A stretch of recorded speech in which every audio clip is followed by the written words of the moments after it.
The Cambie Report was recorded on the traditional territories of the Coquitlam and Hokomalam-speaking peoples.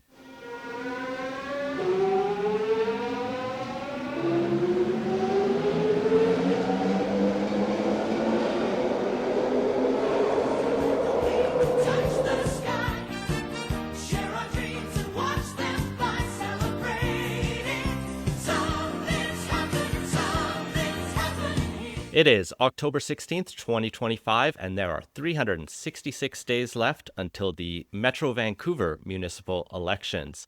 This is the Cambie Report. I'm Ian Bushfield, and joining me today is a very special guest, Patrick Johnstone, not the past Patrick, who we don't talk about on this podcast anymore. But What a great intro that is, yeah. And not the Patrick Johnstone famous for his Canucks coverage for Postmedia. that's so much tougher than Justin McElroy, who has another Justin McElroy, but they never really cross paths. Yeah, it was only once the universes crossed. Patrick Johnstone, Mayor of New Westminster, welcome to the podcast. Thank you. It's great to be here.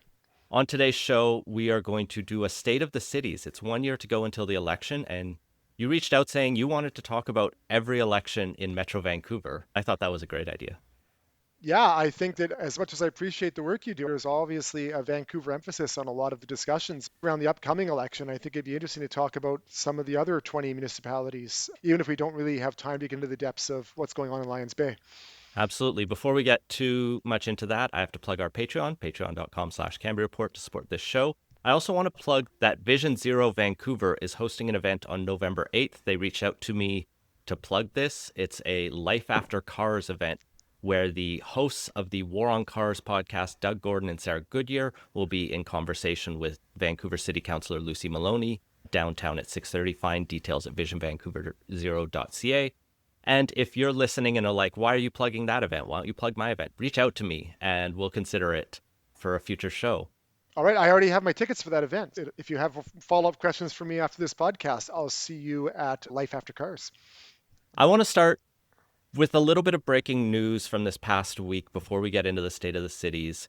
The province introduced a bill on the park board to decide how Sim's vision of abolishing the park board will come about. The answer was you have to have a referendum on it, which seemed reasonable. The bill also included a stipulation that to dispose of any park land after amalgamating, the city will have to get a unanimous council vote and a referendum of residents before selling off land, except in the case where the land is transferred to a First Nation, and then it's just a unanimous council vote. Ken Sim said that last little stipulation was a bridge too far and that any sell-off of public land should have to go to a vote. It took me 3 times reading through his letter to find out why he didn't like the referendum for the park board, but it's this narrow Indigenous stipulation, which, as I gather, was asked for by leaders of the Musqueam, Squamish, and Tsleil-Waututh nations. Oh, that will be an interesting challenge. I don't disagree with the referendum discussion. I'm not a general fan of referendums for local government decision making. I think we have elections to set policy. And the best conversations about public policy don't happen through referendums as a general rule. But I think this is something that's a fundamental shift in how the governance of a city would work. And if you're going to remove a governing body, I think there is maybe a message that you do need to get past a little bar and make sure that you do have some consent from the community. So I don't disagree with that. Why they would make a different set of rules for selling off public land when it belongs to the city versus already exists is an interesting question. And I imagine that it does have something to do with the unique relationship that MST have with the city of Vancouver. Yeah, and Vancouver parks have this unique history compared to most of the rest of Vancouver. Like, that's why a park board exists in many ways, to protect those. And they have permanent parks, which this would apply to. The province had argued this was all agreed to by the city in advance. The city was fine with this process. And then Ken Sim said, no, we never agreed to that. To which the ministry provided emails to business in Vancouver from February 8th when city manager Paul Mockery said, should the province wish to provide such a carve-out in amendments to the Vancouver Charter for MST, the city would be willing to support the drafting. Paul Mockery is no longer the city manager, and the mayor denying that those words that he said are what he meant. Well, I think there might be a nuance in there between the terms. We would be supportive in helping in the drafting without recognizing that you may still have to go to council to get an agreement with this. So the work of staff versus the work that council needs to do, and the council's desire to have final say on an agreement might be where the nuance is in there. And I think realistically, Ken Sim can smell the winds. He's not as popular as he used to be. And like you said, referendums can be politically complex as they often tie to partisan preferences. So I could see the referendum just being a referendum on Ken Sim, even if it's supposed to be about the park board. Kind of like the HST referendum in the province was Yeah. on Gordon Campbell and not on the nuances of sales tax policy. And it works the other way. If you have a referendum on a controversial topic, that will draw more voters out, perhaps for it, perhaps against it. And the question will be if they show up to vote on the referendum on Parks Board dissolution, they're also going to probably fill out the rest of the ballot and elect a mayor and councillors while they're there. And so, how are the different parties, if they run this referendum during the general election, which I assume they would do, how is that going to affect the conversation that happens during the election? Absolutely. And the last thing I'll note on this is David Eby has already said he'd be happy to take Ken Sim's amendment to the bill and just get it passed. It's the bill for the city, whatever they want, fine. Which is kind of maybe calling his bluff or maybe throwing MST under the bus. Or both. Yeah, we're in a different world right now. The discussions around the Cowichan tribe case are in the front of a lot of local governments' minds right now. I think the discussion we had at UBCM around that ended up with the mixed message of this is the biggest court case that's ever happened in British Columbia, and don't panic because we don't know what it means yet. So a lot of local governments are really concerned about how title rights and how negotiations with First Nations are going to happen and how local governments get involved. And traditionally, we would have just thought that's the province's purview and something we're not necessarily involved in. So it's a dynamic space, and there's a reason to be concerned if there's not a reason to panic. I will be keeping an eye on this referendum story as it moves forward, but let's roll around the region in an arbitrary order. We're going to start in New Westminster because I think Beautiful, you haven't. sunny New Westminster, you're required to say by contract. Yeah, not the Royal City anymore. Well, the city still calls themselves the Royal City. I say the moniker doesn't belong to the city. The moniker belongs to the community. So you're the current mayor Yeah, with Community First New Westminster. You've yeah, been on council before that. right. Are you running again? No official announcements yet, Ian. Sorry to ruin the surprise. No official announcements right now. I am really busy right now. We have to get through our official community plan process to meet both our provincial regulatory requirements and our federal requirements under the Housing Accelerator Fund. So we have that work to do. I'm launching a new Vision Zero task force. There's a lot of work going on right now. When I announced I was going to run for mayor, it was in April. I think it's a little early now to be having that discussion, even though I am on a city council where there is someone who's announced they want to run for mayor. They've been campaigning for 3 years, so it's not a surprise they're going to spend the next year campaigning as well. But I've got some work to do. I can't guarantee you'll be the first to know, but I'll let you know as soon as I make a decision about next year. Thank you for that. That challenger is Daniel Fontaine of the New Westminster Progressives, announced about a month ago in September. As you mentioned, not too surprising. He and another councillor were elected under that banner. Yep. New West is great because the Progressives are the right-wing party and yours is kind of the center-left progressive party. I think a recurring theme this podcast might be that all party names are bad. So we'll come back to that. So is anyone else sniffing around that you know of in New West? I haven't heard anything at all, actually. I think it's pretty early, especially in the tradition of how New Westminster has gone through campaigns. To be announcing a year ahead of time is unprecedented here in New West. I think the space is really taken up right now, and I'm sure there will always be a few independents running in New Westminster. I have heard some rumors of some independents running around the school board, especially, but nothing solid yet. We'll turn our attention quickly to Vancouver, which we've talked about amply on this podcast, but right now we have Ken Sim, presumed to be running for another term as mayor with ABC. Rebecca Bly, formerly with ABC, is going to run with Vote Vancouver after she was expelled from ABC. Karima Lamb, who helped ABC win, is going to run with the Vancouver Liberals. Team for a Livable Vancouver, I think, is going to make another challenge for mayor, and that might be Colleen Hardwick again.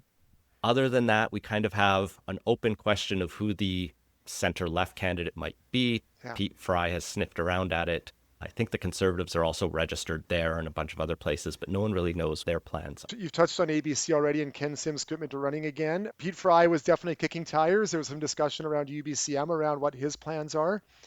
We know about the Liberal Party, but I mean, COPE, NPA, the Conservatives team, they are all still registered parties. Vision is still a registered party, whether they have any intention of running again. We know Forward Together and Progress are both deregistered. They're no longer part of the discussion after last election, but it's good. I think the big question is going to be what do the left of center do? What does One City do? They seem to be the party with the momentum right now. If there's momentum around the opposition to ABC, it seems to be centered around One City, even though Pete Fry may challenge that idea. Well, I think the discussions have been tough on the left. Cope did get slightly more votes in the by-election we saw earlier this year, with Yeah. Sean Orr slightly getting ahead. It sounds from everything I've heard that neither Orr nor Maloney are eager to jump from council to mayor, which kind Yeah. of leaves an open question for both of them who they might pitch forward. Yeah, I would Yeah, believe that. I mean, the right half of the spectrum have been coming on pretty hard against Sean Orr. You know, he has been attacked quite a bit in social media already, more maybe than even Maloney has. So it is interesting that there is already opposition against some of the potential left party leaders. It's going to be unknown until One City makes the decision. The background, if you look at the organizing power, the horsepower, the volunteers, the fundraising side, One City is the force on the left. They're going to be the center of the conversation around organizing a potential unified left against ABC and what is clearly going to be a bit of a split right of center. moving to Burnaby, we have independent Mike Hurley, who is he running again? Do we know? He has not made any official announcements. I would be surprised if he doesn't. He ran unopposed last election, and it will be interesting to see if anyone runs against him and if anyone notices. There is a center-right party, One Burnaby, in that city. They have Councillor Richard Lee, former BC Liberal MLA for the region as well. Yeah, they're One Burnaby, not to be confused with One City, of course. I think they're being led by Adam Pankratz, who was a federal Liberal candidate, but now spends a lot of his time writing conservative columns for the National Post. Their financial guy is Martin Eady, who's a New Westminster guy attached to the Campbell area BC Liberals.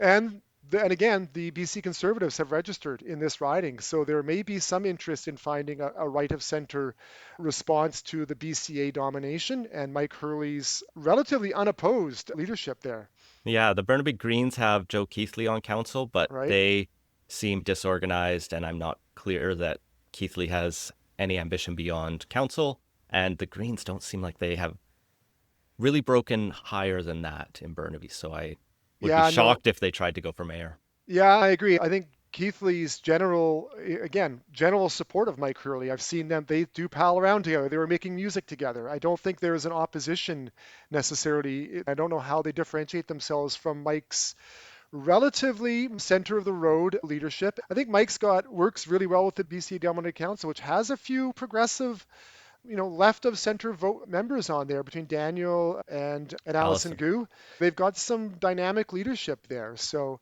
it'll be interesting to see what happens in Burnaby, which is unusual to say it's interesting what happens in Burnaby because usually not a lot happens around this.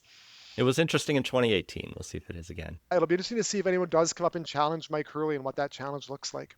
It's going to be interesting here in my city of Coquitlam, where longtime Mayor Richard Stewart looks to be retiring and has thrown his support behind fellow councillor Craig Hodge at an announcement a couple days ago.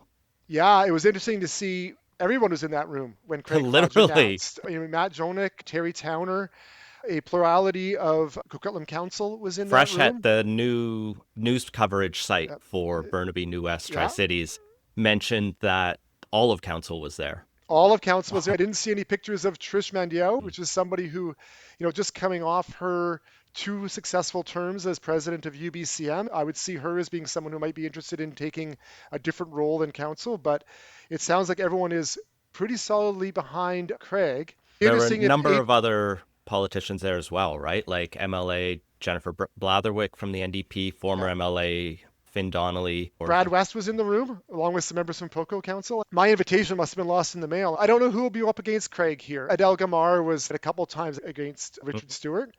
I haven't heard anything going on there. Everything I hear about Coquitlam is that Craig is the guy, and Yeah. I haven't heard anything else. I saw Gamar just posting this is a Douglas College president who's run like progressive but really vibes heavy mayoral campaigns that Yeah, didn't seem to actually say what he would do differently other than yeah, just be a loving city, which was yeah. nice. He congratulated Hodge on his announcement, and people in the comments were saying, "Are you running his third time the charm?" And he said, "No announcement yet." Okay, well, So he hasn't closed the door. as somebody who said no announcement yet earlier today, I think we all know what that means. Yeah. And of course, Coquitlam, like all these cities are going to get a lot of extra people running, I bet. Speaking of one that might not get any is Port Coquitlam, where in the last election, Brad West was acclaimed and he easily sailed to victory in the previous election. All incumbents were reelected. The only reason a new person came to council is because there was an empty seat on council. One incumbent didn't rerun. I can't imagine much change in the People's Republic of Brad West, even though I don't think he's announced yet that he's running or what his intents are. He's obviously signaled strongly for the last 3 years that his interest is in being the best mayor of the best city in British Columbia. That's his message, and I can't imagine him shifting from that message right now. Yeah, there were some rumors of him taking over a united BC Conservative, BC United party, or even running for the BC Conservatives. Allegedly, they kept the Poco seat open for him Yeah. for quite a while, and he didn't bite at that. Probably smartly, he wouldn't have won against Mike Farnworth while he's still in Yeah, office. and he's still friends with Mike Farnworth. They have a political tradition that goes back together. They've been friends for a long time. So, even though that hasn't stopped him from being a really vocal critic of some of the positions that the NDP have taken, especially in transportation. He's been a pretty strong voice at the TransLink table. He's been a pretty strong voice at the Metro Vancouver table, even though it's not necessarily towing the party line at the Metro Vancouver table. He's managed to balance that line really well. He is loved in his community, and it'd be difficult for anyone to come up and run against him. The only way I'd see him moving is if John Rustad gets evicted from the BC Conservatives, if West bites into that leadership rate. But I still put that as a distant chance. It feels I, like he's much better off being the big fish in the small pond than the other way around. I'm also not sure that he would really enjoy being the ringleader in a circus. I think he manages his council pretty tightly. He's got a good control of his message. And he looks at the trouble that Rustad's running into just managing the people around him. I can't imagine that's something that Mayor West would look at with joy or excitement to have to deal with. I can't imagine anyone wanting to lead No. that circus, but some people undoubtedly do. Speaking of circuses, Port Moody has had a rough and tumble few election cycles. I don't think, like most of these mayors, we don't have firm commitments that they're running again, but Megan Latty is the incumbent there. Mhm. The one big news is Councillor Haven Lubrecki has launched Port Moody Voice, where they plan to contest all the council seats, they have said, but have been cagey about whether Haven will run for mayor or just try to stay on council. Yeah, Haven's been the opposition on council. I think Megan's done a pretty good job in Port Moody moving the city past the Vegrimoff era, having more responsible and adult-based leadership in the city. We can't forget this was the most exciting council race last election, with Amy Lubick beating David Stewart by the drawing of lots after a tie for sixth place on council. It was a pretty exciting election last time in Port Moody. I don't expect it'll be as exciting this time. Haven's partner is Rick Glumac, who is the MLA for that riding. She's also got former councillor Steve Mullaney in her camp. Steve ran unsuccessfully against Megan Lottie for mayor last time. So I imagine Haven will be organized and will be continuing to run as an opposition I mean, and it seems to me like an opposition against development or overdevelopment of Port Moody. I don't see Port Moody as being the most aggressive development city in the Lower Mainland. I think Megan's done a pretty good job of balancing that middle, of managing responsible development with new SkyTrains stations while not overdoing it. So I think that, trying to run against the balanced center will always be tough for someone who has a really strong message on one side. Yeah, I think across the Tri-Cities, the strongest critic of the province's housing approach has been Richard Stewart and the Coquitlam Council. Yeah. They're not opposed to development per se, but it's long been in that Burnaby model of let's build a bunch of towers in a dense area and Yeah. try to preserve the single family areas. They've been begrudgingly coming along that, and I don't see Craig Hodge planning to shift from that. The council was pretty united in their statements every time they got to discuss it, whereas Port Moody, is not the urbanist build towers everywhere, make everything dense, but is coming a long way from where it was, 5, 10 years ago. I think Starting the to work fill they've in. done in the downtown and around SkyTrain, they could move faster on some of that work. When you build a SkyTrain station like that, you have some responsibility to make sure that you're building a density to come with it. But I think that again, Lottie's found that middle ground to support reasonable growth without angering the entire community about the pace of growth. All right, let's go over the bridge to Pitt Meadows and Maple Ridge. In Pitt Meadows, we have Nicole McDonald as the incumbent. In Maple Ridge, Dan Rumi. I honestly have not been following either municipality that closely in a while. And Nicole ran unopposed last election for mayor, which is an unusual feat for a non-incumbent. She came in as a non-incumbent and ran unopposed. The pit is facing some infrastructure challenges, none smaller than the plans for grade separation of Harris Road. Hmm. They have a railway that runs through the middle of their town. Their town is growing fast. They're having traffic impacts. Not being grade separated at their major rail crossing has been a significant challenge for that community. Mayor McDonald has spent a lot of time working with the railways and with the province to try to overcome that, along with some other infrastructure challenges they have with a growing city. But I don't hear a lot of opposition coming out of that community. I don't hear what the controversies are in that community. I think that she's finding the balance. And I don't hear a lot from what's going on. When you're running a town like Pitt Meadows or Port Moody or New Westminster, if you're not hearing a lot of news regionally about what's going on, that's probably good news. Because if the regional news starts to cover you, it's often the bad news they want to cover. So can't imagine much change is happening at Pitt Meadows, but it's also a town where change can happen pretty quickly because it's small enough that it's easy to get organized. Yeah, we're not in every local Facebook group where a lot Yeah. of the discussions are happening in the absence of better media coverage, Yeah, I guess. and Maple Ridge is quite the opposite, I think. I think that the ghost of Mike Morden lurks with Maple Ridge First, which is his party. The former mayor who was defeated by Dan Rumi. He has run for the Conservatives in the provincial election. He's associated himself a little bit with some of the more fringy parts of the right side of the political spectrum, Action for Canada and groups like that. The Conservatives have registered in Maple Ridge, so maybe there's some desire to bring a strong further right voice in Maple Ridge. Chelsea Matus, I believe is her name. She failed to get reelected from council last time. She did run for the BC Liberals and she's staying very active in social media and in the media. She's a vocal critic of Mayor Dan Rumi. And they won't have Ahmed Youssef to kick around anymore, it sounds like. He's run into some legal trouble. So there are several people who have ran for the BC Liberals in Maple Ridge, and it'll be interesting to hear how Dan Rumi holds his centrist leadership together. He does have a majority of council with his, I think they're called A Better Maple Ridge, his party. He's put a lot of weight into getting BRT and better public transit in Maple Ridge. He hasn't opposed densification and growth of Maple Ridge, but has definitely been a strong message that if we're going to do it, we need support from the province and we need to get public transit happening out there. I don't have it on my list, but before I head south, is there anything further into the valley that you would want to discuss, either Mission or Abbotsford or Yeah, Chilliwack? I haven't really been paying attention. I know that Paul Horn in Mission, as the mayor of Mission, has had some challenges at this in this last sort of part of his term. He has what I would call a bit of a rogue councillor who's been causing him some stress. There's been a little bit of some debate back and forth, I think, between Paul and this councillor around code of conduct issues and some concern about responsible leadership there. Paul's always been pretty clear he's doing this because he loves the city and doesn't need the job. I don't know if he's planning on running again, but it has been a bit of a rocky ride for him, maybe a rockier ride than he would have enjoyed. I haven't really paid attention further up the valley. Abbotsford and Chilliwack are still dealing with the repercussions of the flood that happened. I know that Jason Lum, who is a multiple term city councillor in Chilliwack and has been the Fraser Valley Regional District Chair for a while, has been kicking the tires on a run for mayor, but I haven't heard anything official coming out of those areas yet.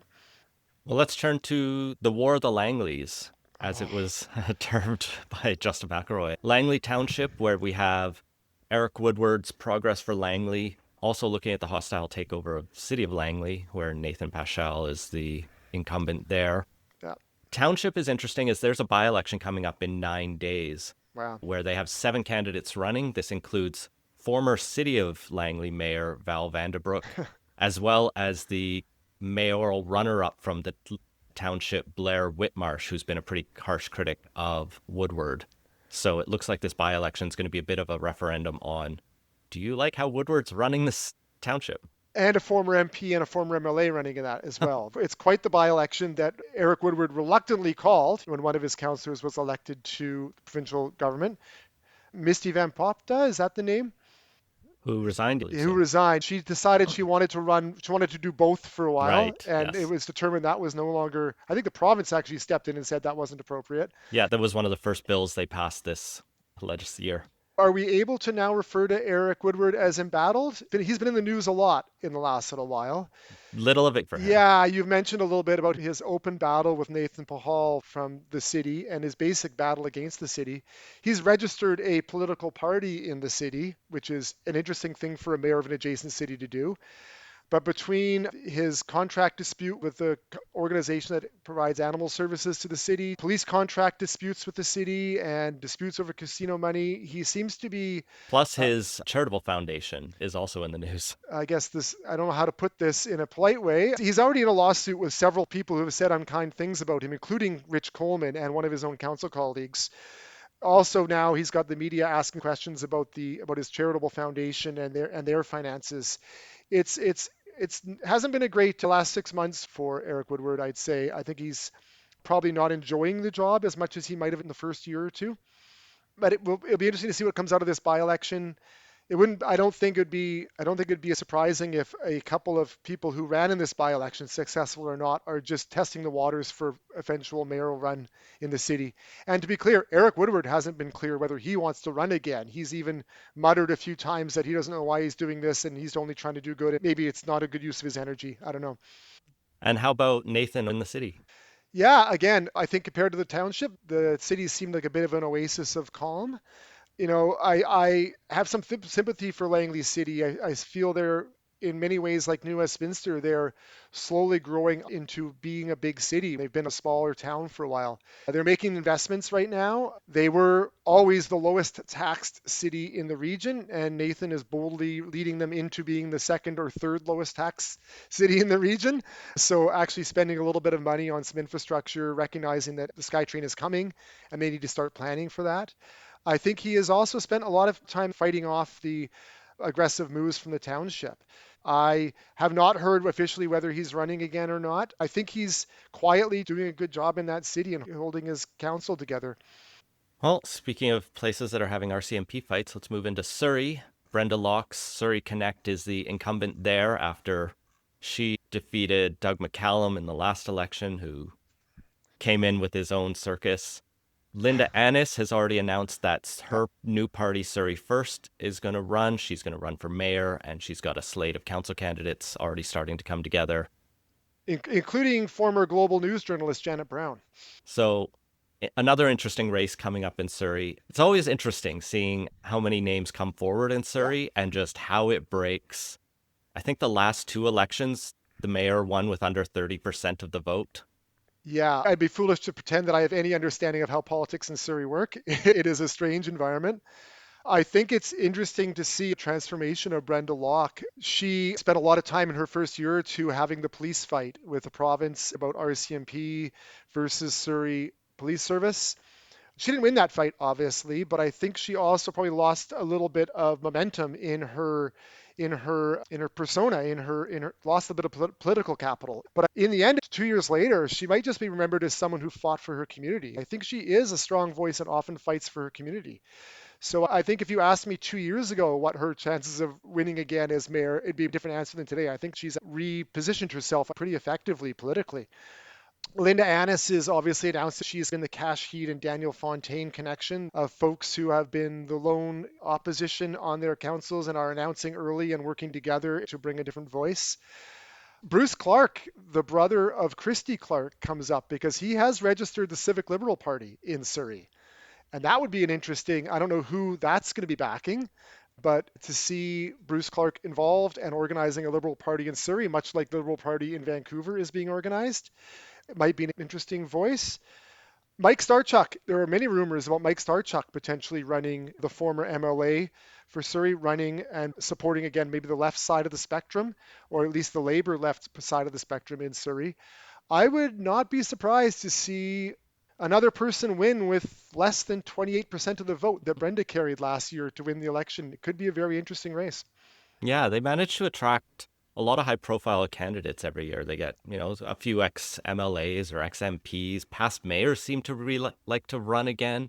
Maybe Doug McCallum's still around and wants to show up. I'm just kind of speculating. I don't know anything. Yeah, I think Doug McCallum has already told people that he's going to run again and can't be counted out of this upcoming election. So yeah, it will be an interesting race. It'll be interesting to see how these parties break down and who is able to find more than 28% support or whatever it's going to need, whatever you're going to need to get over the line in Surrey. It's going to be a very interesting race.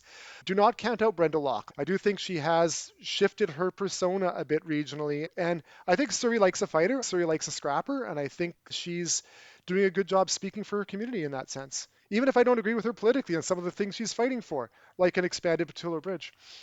I think she's fascinating because it is like multiple communities when you look at it geographically. And the strategy for mayoral candidates there often breaks along ethnographic or geographic Yeah. areas, depending which corner you come from. And like you said, Locke did well in the last election by finding an issue that resonated with enough. And she might be smart enough to find that next issue and Yeah. has already been looking at it. She's not still grumbling about the police, which would probably cost her the election. She No, took the L there. I think she's also, again, the pivot after that was important. And I think the people in Syria aren't going to remember that fight as much as they're going to remember that she was fighting for her community. And I think there's a message path in there for her to be successful with that. The next one that I think will be really interesting is Richmond for a change. After 25 years, Malcolm Brodie has announced his retirement. And unlike Coquitlam, he didn't have a ceremonial passing the torch to anyone. It's kind of open who will run there. You mentioned Cash Heed earlier. I've seen his name tossed about at least once. By Richmond has, himself. that's all it takes. I think Malcolm stepped out early to demonstrate that he wasn't being pushed out. He announced early that he's not running because he saw Linda Annis, he saw Daniel Fontaine, he saw these launches happening and knew that their friend Cash Heed could not be very far behind in making his announcement. And I think that the slightly confrontational relationship between Malcolm and Cash Heed during this term, I don't think Malcolm wanted anyone to have any impression that anyone was making this decision for him. He's making this decision and deciding not to run. So he went out early because of that. I don't think that Cash Heed is in any way a shoe in Richmond. Alexa Liu has done a lot of work in Richmond. There's people who have been on that council for quite some time, but I think Alexa Liu is someone who's done a lot of work in Richmond and might represent a more viable sort of status quo candidate, somebody who's carrying the torch for Malcolm. And I think she's generally well respected by the community, so she might be a voice that steps forward there. I don't know what's happening with former MLAs in Richmond, but there are several of them. So that's always something to keep an eye on. Yeah, Um, Richmond is fascinating as it's got this rainbow council of parties that Malcolm governed this last term with, I think, 5 separate parties. No one had a majority. So you had RITE, Right to Richmond, One Richmond, Richmond Community Coalition, Richmond Rise, Richmond United, which is not a soccer club. all party names are bad. I don't know what any of these stand for, or which is on the left or which is on the right. And that's partially because I haven't delved into Richmond politics that much. One of the things I've come back to on this podcast is we cover most of the region, obviously with a Vancouver focus, because a lot of the drama happens there. But like you mentioned, when city councils don't get talked about, it's usually because things are going fairly well. And, There has been they're, some bad news this year in Richmond. yeah, There have been some controversies internally. Kasheed has been stirring the pot a little bit and getting his global TV time, and that will matter.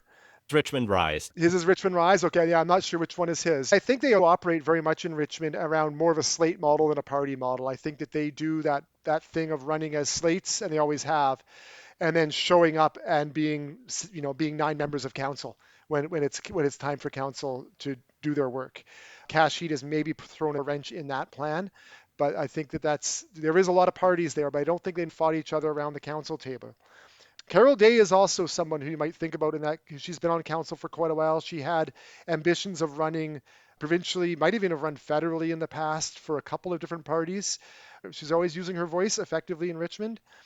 The only other thing I hope happens in Richmond is I hope that Evan Dunphy, who's now he's got his world champion gold medal in hand, walks the campaign trail again. The world champion of speed walking ran for council last time in Richmond, finished only lost the seat by a couple of hundred votes in 2022. Having two Olympians on the same council might be an interesting city council between him and Alexa Liu.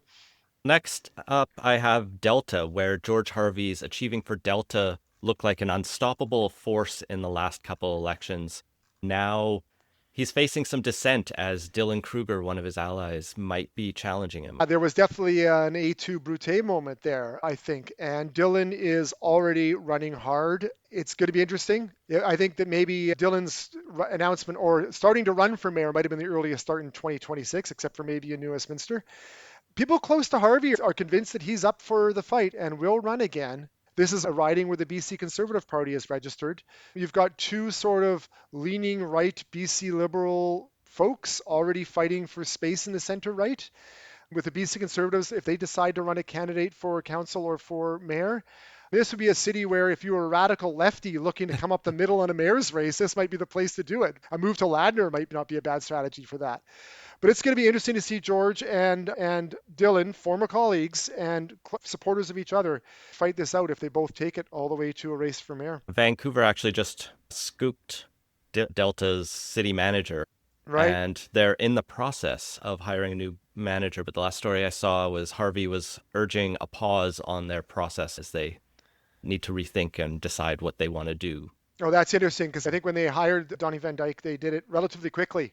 Not as quickly as Vancouver was at hiring him and scooping him up from Delta, but it's going to be an interesting time in Delta. But again, it's all the center right fighting amongst the center right, which is going to lead to an interesting discussion around where the votes go. In White Rock, there's been a recent by-election where Megan Knight is the incumbent and Scott Christiansen has announced his bid for mayor. He's a former councillor. He was probably an ally of Anthony Manning, who was recently reelected to council through the by-election. White Rock has been very quiet. Not a lot of bad news coming out of White Rock. Scott and Anthony were involved in some louder fights that took place maybe 5 years ago in White Rock around sort of pace of density and the speed of growth in that community. I think it'll be interesting to hear how Megan manages that. I don't think she's seen as an anti-growth person, but she's also not somebody who's rushing to rewrite the direction of the city. She's still seen as relatively middle of the road. Yeah, they're going to be fighting for a diminishing amount of space there, I think. Scott ran for that by-election. He was just behind Susan Baines and Anthony Manning, who were the two who were elected back onto council. Yeah, I think Megan Wright has had the support of her council in the first 3 years of her term. And in her last year, I think that might have been eroded with this by-election. She might now be facing more 4-3 votes against in the last bit of her term. I see Anthony Manning and Scott sort of running on more of this sort of populist fiscal prudence, a little bit cool on development. It'll be interesting to see how that message lands in White Rock. Susan Baines was an interesting candidate. She actually ran really much on accessibility, which is a new and interesting voice to have. I don't think there's a lot of people who rely on mobility aids to get around who are elected to local government in the Lower Mainland. So I think that's a good voice to have on a council. Yeah, when I was looking at the candidates for by-election in Langley Township, one is openly with a disability, and that's part of the purpose of their running. Moving to the North Shore, City of North Vancouver, Linda Buchanan is the incumbent there. Yeah, it's been pretty quiet in North Van. Most of us, I think, from the outside just see as just being quietly well run. Linda has a reputation for strong leadership, and she's got a pretty calm but pretty firm voice.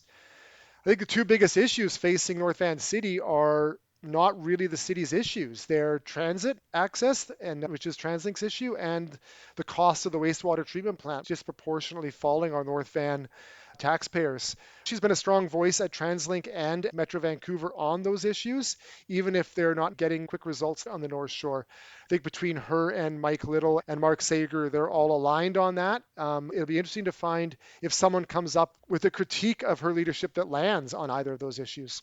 I think there's a little more dissension in the district of North Van. I'm not necessarily saying people dislike how Mike Little has handled it, but when I look at North Shore politics, at least between the two North Vans, it's the district where the anti-growth sentiment is a little bit stronger. We need to preserve our single-family homes. If there's more people, there's going to be more traffic, and there's already too much traffic in the North Shore, it feels like. Mike Little didn't have a clear victory last election. I mean, he won clearly, but he was thinner, I think, than anyone expected over Matthew Bond, who was a two-term city councillor and more of a change agent, more of a talking about growth and talking about how we're going to change our housing mix. I'm pretty sure Mike Little's going to be running again. I don't know what other voices there are in the district who might challenge him. Catherine Pope has been in the district and has been a really strong voice, I think, around the cost around the wastewater treatment plant. She's been one of the few people in the North Van who's kind of gone off script and really challenged Metro Vancouver to be more transparent about what happened in the North Shore wastewater treatment plant.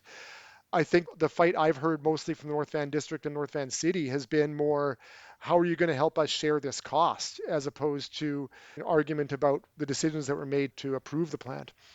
And then finally, West Vancouver, where we probably have our most embattled mayor from the past 4 years, Mark Sager. Yeah. He's had a lot of bad stories. Yeah, I think he's got a bit of Teflon, but there have been some challenges regarding, and again, these haven't necessarily been related to his role as mayor. They've been more attacks on his professional standing and his practices as a lawyer, which is an interesting thing to deal with while being mayor. He has been pushing back a little on provincial housing regulations there, but I don't hear I haven't heard, at least heard, being outside of the city, outside of West Van, I haven't heard the loud anti-growth sentiment that rallied around some election success attacking Marianne Booth last election.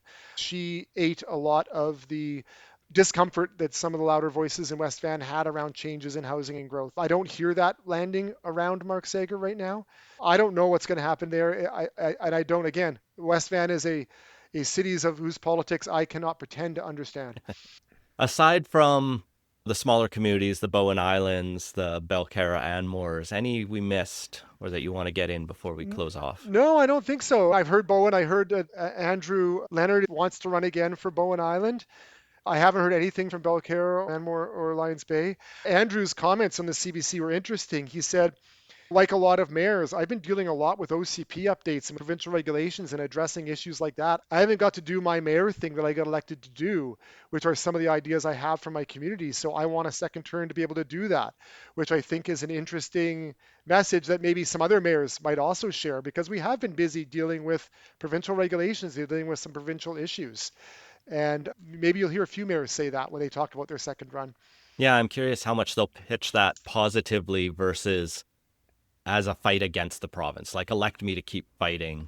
I could see a Sager taking that kind of angle, but a Cash Heed or that kind of group, the Linda Ennis. Just speaking from my own account, I think people refer to me as Schrodinger's NDPer. I'm oft criticized both for being too aligned to the NDP and also for attacking them unfairly. It's a challenge that all mayors have right now in figuring out how to be strong in our voice to the provincial government, but also recognize that we have to work with them and make our problem their problem, common solutions. So that, yeah, all mayors are going to have to face that, except for Richard Stewart. He can continue to fight and go down swinging and complain about how unfairly Coquitlam was treated. Mayor Johnston, thank you for taking time this afternoon. Thank you very much, Ian. Thanks for the work you do to keep the conversation about local government happening around the Lower Mainland. All right, have a great day. See you.